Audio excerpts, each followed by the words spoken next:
काही वेळेला घरामध्ये अनेक वर्ष चाललेले आजारपण असते आणि या आजारपणातून बाहेर पडण्यासाठी आपण खूप औषधोपचार, वेगवेगळ्या प्रकारचे डॉक्टर, वेगवेगळ्या प्रकारच्या पॅथीसुद्धा वापरतो. म्हणजे आयुर्वेद असेल, ॲलोपॅथी असेल, नॅचरोपॅथी असेल, अशा वेगवेगळ्या पॅथींद्वारे सुद्धा आपण उपचार घेतो.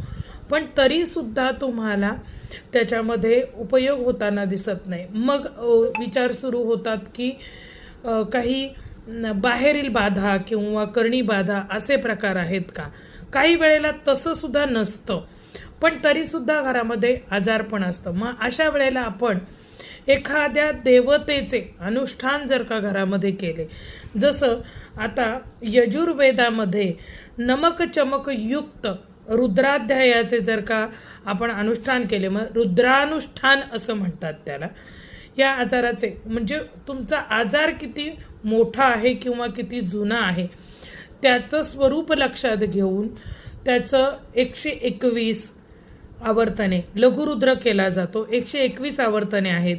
त्याचप्रमाणे 1331 आवर्तनं करून महारुद्र करतात. त्याचप्रमाणे 14,641 आवर्तने केले की अतिरुद्र केला जातो. अशा आपली आर्थिक परिस्थिती कशी आहे ते बघून अशा प्रकारचं हे अनुष्ठान आपण ठरवू शकतो. याचा रिझल्ट मिळतोच. तुम्हाला मार्गदर्शन आधी तसं व्यवस्थित व्हायला पाहिजे. त्याच्यासाठी तुम्हाला सखोल मार्गदर्शन महाशक्तिपीठामध्ये नक्कीच प्राप्त होईल.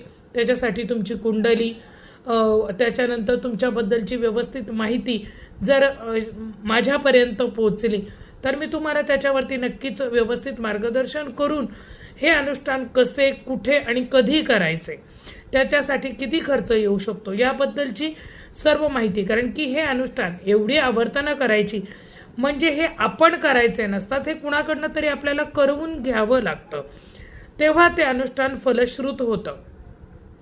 तर त्याचं पूर्ण मार्गदर्शन तुम्हाला माझ्याकडनं प्राप्त होईल. त्याच्यासाठी तुम्ही संपर्क करू शकता.